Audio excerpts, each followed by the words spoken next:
যে ব্যক্তি মনে করে রিজিক আল্লাহর হাতে, সে কি কখনো ঘুষ নিতে পারে? সে অন্যের সম্পদ আত্মসাৎ করতে পারে? সে অন্যের জমি সিজ করতে পারে? সে দুর্নীতি করতে পারে? সে সুদ খাইতে পারে? কেন খায়? কারণ সে মনে করে রিজিকের মালিক সে নিজেই। এগুলো করলে তার সম্পদ বাড়বে, না করলে সম্পদ বাড়বে না। এই কারণে তো সে কাজগুলো করে। আর আমি খুব ভালোই বুঝি, অ্যাটলিস্ট আমি খুব ভালোই বুঝি যে এই কাজগুলো ব্যক্তিরা কেন করে। উত্তর শুনবেন? উত্তর হচ্ছে পরিবারের জন্য। কার জন্যে? পরিবারের জন্য। মা, বৃদ্ধ মা আছে দেখতে হবে, 2 বাবা আছে দেখতে হবে, স্ত্রী আছে। আর স্ত্রী মাশাআল্লাহ একদম ফেমিনিস্ট, তার চাহিদা পূরণ করতে তার হিমশিম খেতে হয়। হ্যাঁ, একটা শাড়ি নিলে 20,000, ঠিক আছে? স্ত্রীর চাহিদা অনেক, গহনাগাটির অনেক চাহিদা। আর না দিলে তো আবার সমস্যা, বাসায় গেলে তো মানসিক টর্চার সেলে রেখে দিবে। এখনকার বেশিরভাগ পুরুষই কিন্তু নির্যাতনের শিকার। এখনকার বেশিরভাগ পুরুষ কিন্তু নির্যাতনের শিকার। ম্যাক্সিমাম বাসায় গিয়ে দেখবেন টর্চার, এক একটা রিমান্ডের সেলের মতো, বুঝছেন? এবং এটা 7 দিন 5 দিন 7 দিনের রিমান্ড না, এটা লাইফ টাইম রিমান্ড। মানে পুরো জীবন ধরে রিমান্ড চলবে। তো এই যে সমস্যা, তা কার কার জন্য করি? পরিবার, সন্তান, পিতা মাতা, আত্মীয় স্বজন, এগুলোর জন্য। কিন্তু একটা কথা শোনেন আমার, আমরা যখন মারা যাব না, আমরা মারা গেলে পরে 40 দিন তারা আমাদেরকে মনে রাখবে কিনা সন্দেহ আছে। বিশ্বাস করছেন না? এই যে আমাদের অনেক আত্মীয় স্বজন মারা গেছে না, বছরে একটা বারো কি কবরস্থানে কেউ গিয়েছে? না, হয়তো যায় মৃত্যুবার্ষিকী ওই দিন যায়, তাই না? দেখেন, আমরা কিন্তু আস্তে আস্তে ভুলে গিয়েছি তাদেরকে, আমরা ব্যস্ত হয়ে গেছে। ঠিক একইভাবে তারাও আমাদেরকে ভুলে যাবে। এই জন্য আমি বারবার আপনাদেরকে মনে করে একটা কথা, আমার জীবন থেকে উপলব্ধি করি একটা কথা, যে একমাত্র আল্লাহ ছাড়া এই পৃথিবীতে এবং পরকালে আমাদের আপন বলে কেউ নাই। বাকি সবাই সবার স্বার্থের জন্য আছে। মানুষ মানুষের অবস্থানকেই মূল্যায়ন করে, মানুষের অবস্থানকেই মূল্যায়ন করে। আল্লাহ রাব্বুল আলামিন আপনার ভিতরটাকে ভালোবাসেন। দেখেন, আপনি যখন নামাজ পড়েন নাই, আল্লাহ পাক কিন্তু আপনাকে ধ্বংস করে দেন নাই। আল্লাহ পরম করুণাময় আপনাকে হেদায়েত দিয়ে নামাজি বানিয়ে দিয়েছে। জীবন অনেক পাপ করেছেন, ইনস্ট্যান্ট আল্লাহ পাক শাস্তি দিতে পারতেন, আল্লাহ পাক দেন নাই। আল্লাহ আপনাকে ভালোবাসেন, আল্লাহ আমাকে ভালোবাসেন। আল্লাহ পাকের এই ভালোবাসার ঋণটা শোধ করার জন্য হলেও নামাজি হয়ে যান, আল্লাহর পথে ফিরে আসেন, দিনের জন্য কিছু করেন, দিনের ফিকির করেন, পড়াশোনা করেন। প্রিয় ভাইরা, আল্লাহ পাক তৌফিক দান করুন। দেখুন, এই রিবা থেকে দূরে থাকার জন্য একটা হাদিস যথেষ্ট, যে 4 শ্রেণীর মানুষকে আল্লাহ রাসূল সাল্লাল্লাহু আলাইহি ওয়াসাল্লাম লাআনত করেছেন, অভিশাপ দিয়েছেন। ইনশাআল্লাহ আজকের লেকচার যাদের কানে যাবে, আমরা যদি না খেয়েও মরে যাই, আল্লাহ পাক না খেয়ে মারবেন না ইনশাআল্লাহ। রিজিক আছে, খাবো ইনশাআল্লাহ। কিন্তু হয়তো বা অভাব হবে, টাকা পয়সা একটু কম হতে পারে, অন্যের 10 তলা ফ্ল্যাট হবে, আমার হবে না, ঠিক আছে? অন্যের এত বিঘা বিঘা জমি আমার হয়তো হবে না। কিন্তু ইনশাআল্লাহ তাআলা এই যে দুনিয়ার মুসাফিরের জীবনটা, এটা মুসাফিরের জীবন না? মুসাফিরের জীবনটা কেটেই যাবে ইনশাআল্লাহ। কাটবে না? যে কোনো ভাবে কেটে তো যাবেই ইনশাআল্লাহ। এই যে পরকালের জীবনটা একটা চেতনার শক্তি, জানেন? দুনিয়াতে যত বাধা বিপত্তি আসুক, গাল মন্দ খান, গীবত তহমত খান, কষ্ট হোক, নির্যাতন হোক, একটা বিষয় মনের মধ্যে শান্তি দেয়। কি শান্তি? যে এই দুনিয়ার জীবনটা তো আর চিরস্থায়ী নয়, এটা তো আর সারা জীবন থাকবে না। ইনশাআল্লাহ এই অবস্থা আস্তে আস্তে পরিবর্তন হয়ে যাবে। ফাইন্না মাআল উসরি ইউসরা, পরকালে ইনশাআল্লাহ পাবো। দুনিয়াতে না পেলে কি হয়েছে, পরকালে পাবো ইনশাআল্লাহ। যুবক ভাই, এসব জেনা ছেড়ে দেন, আল্লাহ রাব্বুল আলামিন আপনার জন্য হুর রেখেছেন জান্নাত, ইনশাআল্লাহ পাবেন ইনশাআল্লাহ। এটা ছেড়ে দেন, সুদ ছেড়ে দেন, আল্লাহ পাক আপনার জন্য হাউজে কাউসার রাখছে ইনশাআল্লাহ, ঠিক আছে? অন্যায় পাপ ছেড়ে দেন, আল্লাহ রাব্বুল আলামিন আপনার জন্য জান্নাত রেডি করে রাখছে ইনশাআল্লাহ। এই দুনিয়ার জীবনটা ধোঁকা, একটা ছোট্ট জীবন, পুরা ধোঁকা, কিচ্ছু নাই এর মধ্যে। আমার কথা শোনেন, এই দুনিয়ার জীবনে কিছুই নাই। চারপাশে অনেক কিছু মনে হবে, আপনার বাড়ি আছে, গাড়ি আছে, স্ট্যাটাস আছে, টাকা পয়সা, প্রতিপত্তি সব আছে। আদতে আপনি একা, আদতে আপনাকে একাই কবরে যাওয়া লাগবে, একাই আল্লাহর সাথে হিসেব নিকাশ দিতে হবে। কেউ নাই সাথে, আমাদের সাথে কেউ নাই। কিন্তু আপনি মনে করছেন যে সেলিব্রিটিজম বড়, আমি পলিটিক্যাল নেতা হয়েছি, আমাকে সবাই চেনে, আমি ইকোনমিক সেক্টরে লিড দেই, রাষ্ট্রকে লিড দেই, আমি ধর্মতাত্ত্বিক ক্ষেত্রে লিড দেই, আমাকে দেখলে মানুষ বাহবা দেয়, ইত্যাদি ইত্যাদি। দিন শেষে আমি একা, আপনিও একাই। আমাকেও একাই যেতে হবে, আপনাকেও একাই যেতে হবে। এগুলো সব চারপাশের খালি অন্ধ মোহ আর কিছু না। তো এই মোহের মধ্যে ঢুকে পড়বেন না, আল্লাহ পাক তৌফিক এনায়েত করুন। নবী সাল্লাল্লাহু আলাইহি ওয়াসাল্লাম বারবার বলতেন, আল্লাহুম্মা ইন্নী আউযু বিকা মিন ফিতনাতিদ দুনিয়া, বলতেন না? হে আল্লাহ, আমি এই দুনিয়ার ফিতনা থেকে তোমার কাছে আশ্রয় প্রার্থনা করছি। ওয়া ইন্নী আউযু বিকা মিন ফিতনাতিন নিসা, আমি মহিলাদের ফিতনা থেকেও আশ্রয় প্রার্থনা করছি। আরো দোয়া করতেন, আল্লাহুম্মা ইন্নী আউযু বিকা মিন আযাবিল কবর, হে আল্লাহ, আমি কবরের আযাব থেকে আশ্রয় প্রার্থনা করছি। ওয়া আযাবি জাহান্নাম, জাহান্নামের আযাব থেকে আশ্রয় প্রার্থনা করছি। ওয়া মিন ফিতনাতিল মাহইয়া ওয়াল মামাত, জীবন মৃত্যুর ফিতনা থেকে আশ্রয় প্রার্থনা করছি। সামনে আসে রিবার বিষয়টা বলছিলাম। আইয়ামে জাহিলিয়াতে যে সেই রিবা এখনকার বিশ্বে আছে কি নাই বলেন? ওই সময় না হয় মক্কায় ছিল, এখন কি সারা বিশ্বব্যাপী নাই? বিশ্বের কোনো কান্ট্রি রিবা মুক্ত না, বিশ্বের কোনো দেশ রিবা থেকে মুক্ত থাকতে পারবে না এই বিশ্ব পরিচালনা যারা করছে ওদের আন্ডারে থাকলে। কখন হবে বিশ্ব রিবা মুক্ত? একদিন বিশ্ব রিবা মুক্ত হবে ইনশাআল্লাহ। একদিন না একদিন এই বিশ্বটা সুদ মুক্ত হবে ইনশাআল্লাহ তাআলা। তখন জালেম পার পাবে না, মাজলুমের রক্ত শ্রম বৃথা যাবে না ইনশাআল্লাহ। কবে, কত বছর পর আমি জানি না, কিন্তু এতটুকু জানি যে মালহামার পরে যখন আল মাহদি আসবেন এবং তারপর যখন মাসিহুদ দাজ্জাল বের হবে এবং ঈসা ইবনে মারইয়ামকে আল্লাহ পাক নামিয়ে দিবেন, তার হাতে যখন দাজ্জাল নিহত হবে এবং জেরুজালেম থেকে যখন পুরো বিশ্ব শাসন করা হবে মুসলিমদের হাতে, তখন রিবা বলে কিচ্ছু থাকবে না পৃথিবীর।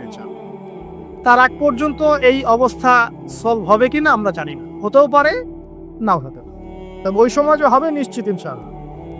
আসুন, আইয়ামে জাহিলিয়াতের আরেকটা বড় পাপ ছিল যে এক ভাই বলেছেন, সেটা হচ্ছে নারীর অবমাননা। কে বলেছে এই কথাটা? সামনে একটু।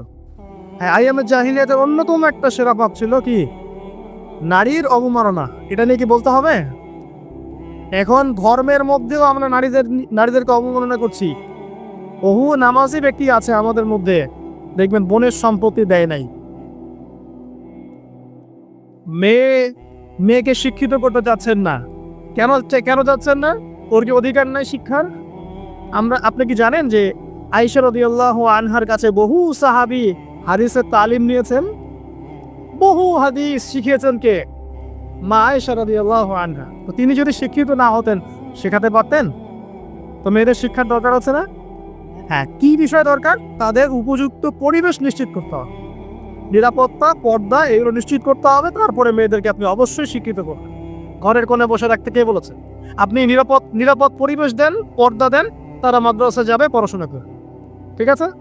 আল্লাহ পাক আমাদের মা বোনদেরকে শিক্ষিত করার তৌফিক দান করুন, আমিন। ভালো ভালো কোয়ালিটি সম্পন্ন মহিলা মাদ্রাসা গড়ে তোলেন। আর মেয়েরা যদি শিক্ষিত না হয় তাহলে আমাদের বাড়ির বউরা শিক্ষিত হবে। আর বউ শিক্ষিত না হলে আপনি একা শিক্ষিত হয়ে লাভ নাই। তখন ওই যে বললাম টর্চার সেল, ওই টর্চার সেলের আর কি। কথা বুঝতে পারছেন না? আগে বিয়ে শাদী করেন, বুঝবেন ইনশাআল্লাহ। আর যারা করেছেন তারা অলরেডি হাসছে যে মিসমিট করে দেয়। ঠিক আছে? আচ্ছা, সামনে আসেন। দেখেন মেয়েদের অবমাননা কিভাবে দেখাম।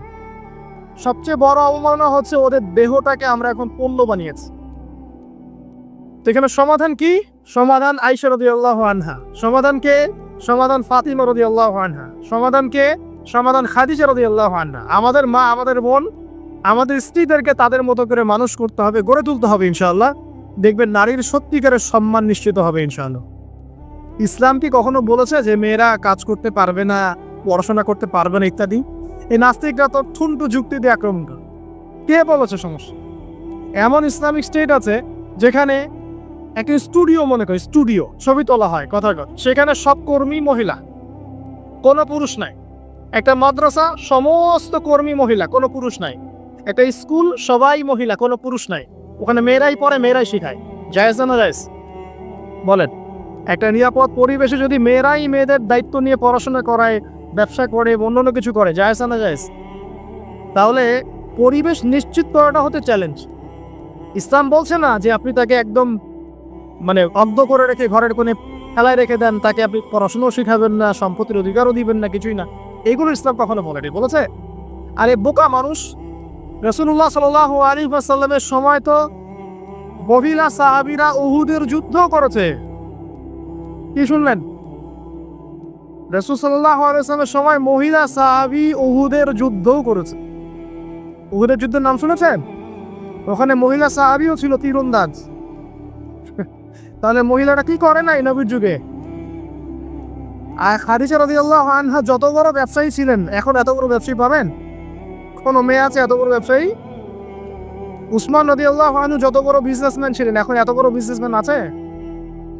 তো কি ছিল না সেই স্বর্ণযুগে? ওই স্বর্ণযুগের সুন্নতি আমাদেরকে আমল করতে হবে। আল্লাহ পাক তৌফিক এনায়েত করুন, আমিন। প্রিয় মা ও বোনেরা, পর্দা ছাড়বেন না।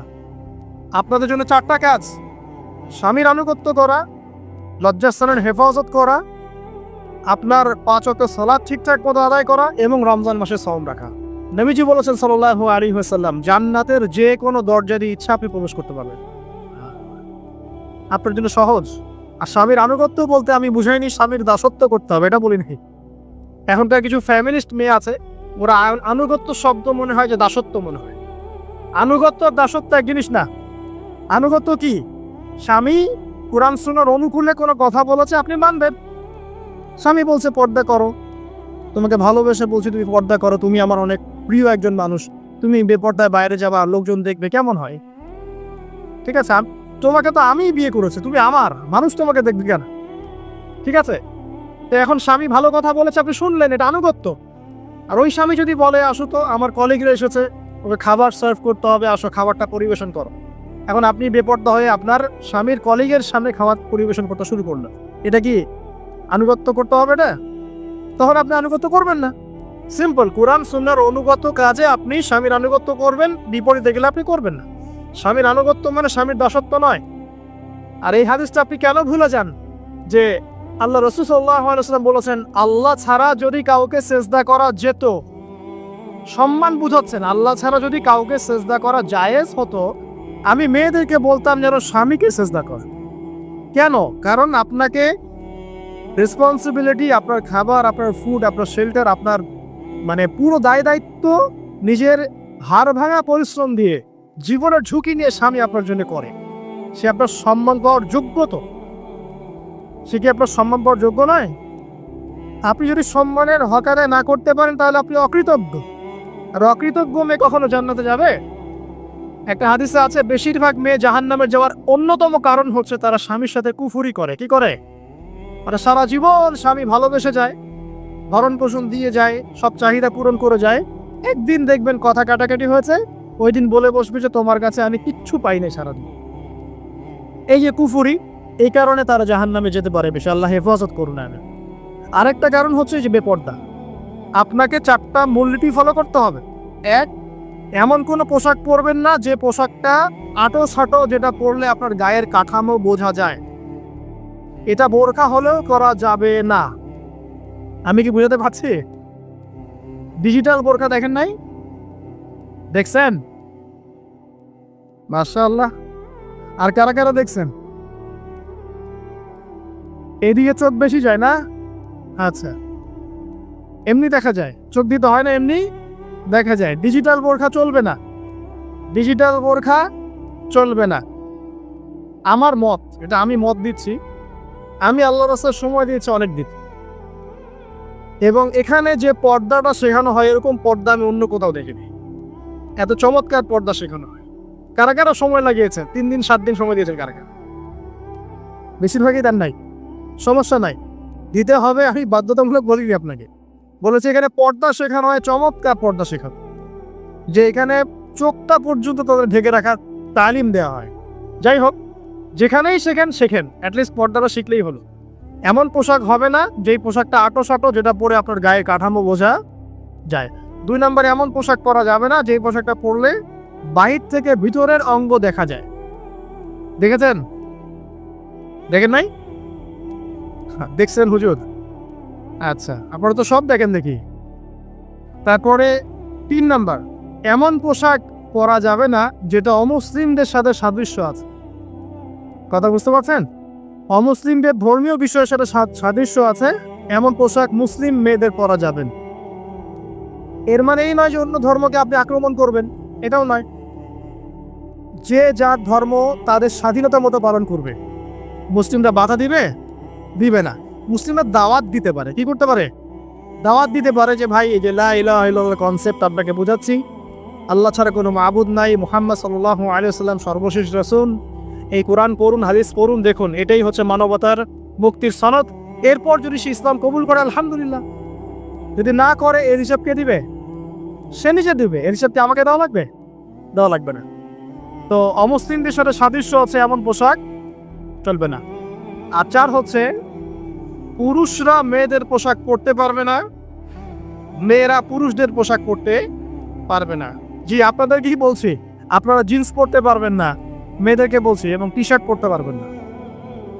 আপনারা ওই যে যা ইচ্ছা তাই ড্রেস পরে বলবেন যে 1000 বছরের সভ্যতা সংস্কৃতি, এসব বাজে কথা চলবে না এখানে।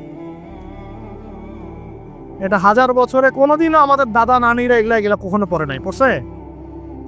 আপনার দাদি কখনো এরকম পরছিল শাড়ি? তো এই যে বললো 1000 বছর থেকে পরে আসতেছে নাকি।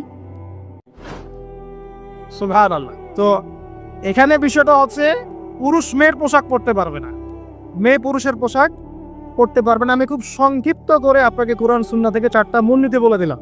এই 4টা মূলনীতি কোরআনেও আছে, হাদিসেও আছে। আসেন, এই যে নারীর অবমাননা, এই বিষয়টা আইয়ামে জাহিলিয়াতে যেমন ছিল, এখন দেখবেন আরো বড় পরিসরে এসেছে। আসে নাই? এই যে ফ্যাশন শো, দেহের প্রদর্শনী, বিভিন্ন ফিল্মস দেখবেন, ফিল্ম ইন্ডাস্ট্রিজে দেখবেন, মিউজিকে দেখবেন, পর্নে দেখবেন, মেয়েদের দেহটাকে নিয়ে ব্যবসা করা হচ্ছে। আগে তো না হয় কন্যা সন্তান হলে জীবন্ত পুঁতে ফেলতো নাকি, এখন যদি গর্ভের বাচ্চা মেয়ে জানে, অনেকে আগেই মেরে ফেলে। বোঝেন নাই মনে হয়? অনেকে যদি জানে যে গর্ভে মেয়ে সন্তান আছে, আগেই মেরে ফেলায়। এমন অনেক দেশ আছে, আমি নাম বলছি না দেশের সঙ্গত কারণে, যে সেই দেশে এরকম মেয়ে সন্তানকে এই যে খালাস করে ফেলার, নষ্ট করে ফেলার, ভ্রূণ নষ্ট করার আলাদা ক্লিনিক আছে, আলাদা হসপিটাল আছে। বলে নাউজুবিল্লাহ।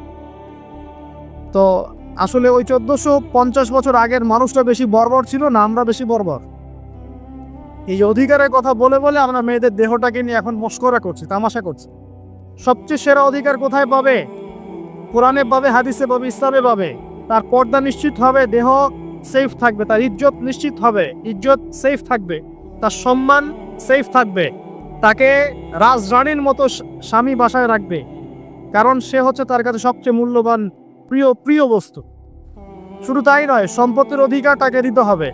একজন মেয়ে তার ভাইয়ের সম্পত্তি পাবে, তার বাবার সম্পত্তি পাবে, তার স্বামীর সম্পত্তি পাবে, সব দিক থেকে সে সম্পত্তি পাবে। আর একজন ছেলে কিন্তু সব দিক থেকে সম্পত্তি পাবে না। এই বিষয়গুলো যখন এক শ্রেণীর মানুষ বোঝে না, তখন ইসলামের বিরুদ্ধে অহেতুক প্রোপাগান্ডা চালানো শুরু করে। সবচেয়ে সেরা সম্মান রক্ষার উদাহরণ দেয়া হয়েছে ইসলামে, কোরআনে এবং হাদিসে।